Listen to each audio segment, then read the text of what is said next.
Kampung baru Cina dekat sekitar Selangor ini bakal diniktaraf sebagai tapak warisan sejarah UNESCO. Sebuah polemik baru yang sedang terjadi di negara tetangga, di mana Kampung Baru Cina hendak diusulkan sebagai situs warisan UNESCO oleh Menteri Perumahan Kerajaan Tempatan.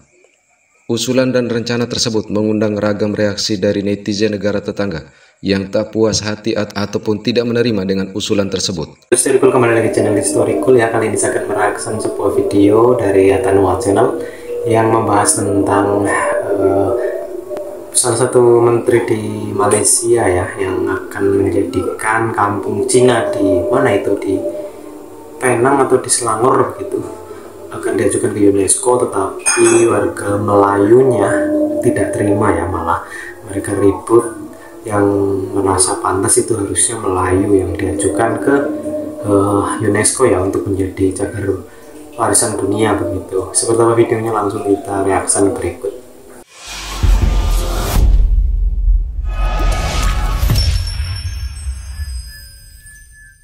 Kampung baru Cina dekat sekitar Selangor ini bakal diniktaraf sebagai tapak warisan sejarah UNESCO.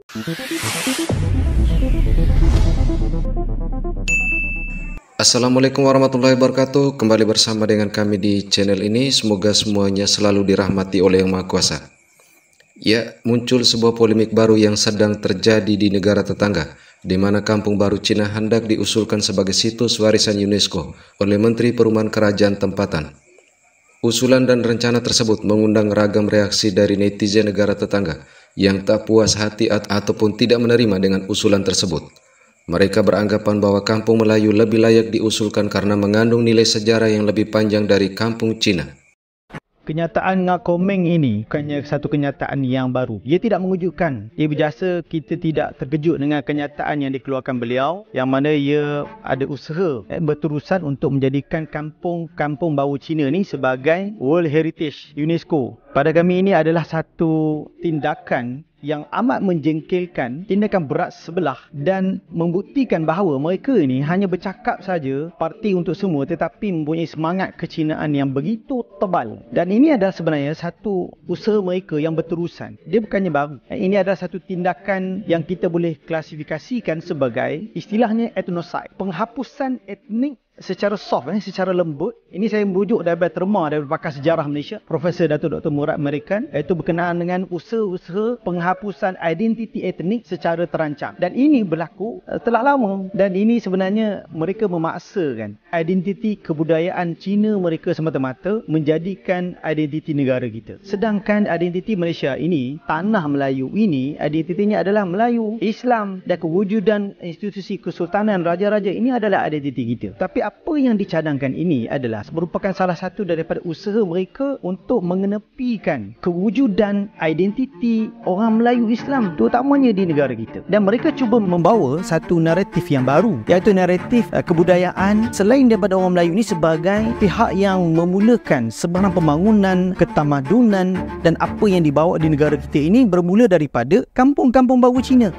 Semalam, Menteri Perumahan dan Kerajaan Tempatan iaitu Ngak Komeng telah mengeluarkan kenyataan kampung-kampung baru Cina dekat negeri Selangor ini bakal dicadangkan untuk diniktaraf sebagai tapak warisan sejarah UNESCO. Ini kata-kata Ngak Komeng. Kampung-kampung baru Cina ini telah pun mencapai usia yang sangat-sangat tua. Ada di antara mereka yang berusia lebih daripada 75 tahun. Jadi selayaknya lah kalau kampung-kampung baru Cina ini dipertimbangkan untuk diniktaraf sebagai tapak warisan sejarah UNESCO sebagai salah satu daripada sumber sejarah dekat negeri Selangor ini. Secara asasnya, saya bersetuju seandainya kalau kampung-kampung lama ini diniktaraf sebagai tapak warisan sejarah UNESCO. Antara lain, kampung-kampung ini kalau dah jadi tapak warisan sejarah UNESCO, kampung ini tidak akan diusik dalam apa jua bentuk pembangunan. Maksudnya kalau tiba-tiba ada nak buat kondo ke, nak buat rumah ke, nak buat jajaran ECRL ke apa-apa ke, mereka tidak akan kacau kampung-kampung yang ada taraf tapak warisan sejarah UNESCO ini. Sebab ini merupakan tapak bersejarah. You tak boleh kacau tapak bersejarah sebenarnya. Cina. Dan tindakan ngah komen ini difahamilah sebab kampung-kampung Cina ini ada di antaranya yang telah memang berusia. Cumanya tuan-tuan dan puan-puan sekalian, ini membangkitkan satu persoalan. Kenapa kampung-kampung baru Cina sahaja? Kampung-kampung Melayu kenapa tak nak dinaik taraf sebagai tapak warisan sejarah UNESCO? Sedangkan dekat Selangor ini, tuan-tuan dan puan-puan sekalian, majoriti kampung-kampung Melayu yang ada dekat negeri ini telah berusia lebih daripada 100 tahun. Dekat Gombak ini sendiri sebagai contohnya kan, macam Kampung Cangkat lah, Kampung Bandar Dalam lah sebagai contohnya, dan Kampung Cincin dekat area-area Sungai Pusuk ini, cukup banyak kampung-kampung ini yang sebenarnya telah mencapai usia lebih daripada 80 bahkan lebih daripada 100 tahun pun sebenarnya. Cuma mereka ini tidak tersusun lah. Biasalah kampung-kampung Melayu tradisi kan, banyak yang tidak tersusun. Cumanya kalau nak ikutkan dari segi usia, kampung-kampung dekat Gombak ini sendiri pun dah cukup berusia dah sebenarnya kalau nak dibandingkan dengan kampung-kampung baru Cina. Dah nama pun kampung baru.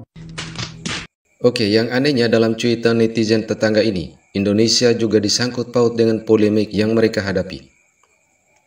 Ada yang mencontohkan bangunan-bangunan bernuansa Tiongkok di Indonesia yang tidak diusik oleh rakyat Indonesia. Kemudian ada juga yang mengaitkan dengan kehidupan warga etnis Tionghoa di Indonesia yang mengikuti budaya Indonesia. Lalu ada juga yang mengatakan perlu mencontohi Indonesia yang berani menantang orang Cina. Dan yang lebih mencengangkan, ada yang mengajak Melayu Nusantara, termasuk Indonesia, untuk bersatu menolak usulan kampung-kampung Cina yang dijadikan situs warisan dunia UNESCO. Ya, dalam urusan ini Indonesia dalam hubungan diplomasinya tidak mungkin akan ikut campur rumah tangga negara lain selama tidak menyangkut dengan kepentingan peri kemanusiaan dan peri keadilan. Silakan negara tetangga mengurus persoalannya sendiri meskipun baru pada tataran rencana. Indonesia pun memiliki ribuan warisan budaya, baik warisan berupa benda ataupun warisan tak benda, yang juga menjadi aset Indonesia. Entah itu menjadi warisan dunia yang terdaftar di UNESCO ataupun tidak, namun ia tetap menjadi khazanah budaya Indonesia. Dan di Indonesia, sekalipun ada warga negara beretnis Tionghoa, Arab, India, dan lain-lain, dengan segala kebudayaannya masing-masing, tidak akan diklaim sebagai warisan budaya nasional. Namun ia akan dilestarikan sebagai khazanah budaya dalam berbangsa dan bernegara, namun kepemilikannya tetap pada asal muasalnya. Indonesia adalah negara yang berasaskan Pancasila dan Bhinneka Tunggal Ika, dan sudah tidak masanya melihat dari aspek ras, suku, agama, dan golongan. Siapapun yang lahir, hidup, dan berkewarganegaraan Indonesia, dia adalah warga negara yang memiliki hak dan kewajiban yang sama dalam berbangsa dan bernegara. Oke, demikian video ini. Wassalamualaikum warahmatullahi wabarakatuh. Seperti videonya teman-teman, silahkan teman-teman komentar ya di bawah seperti apa pendapatnya ya.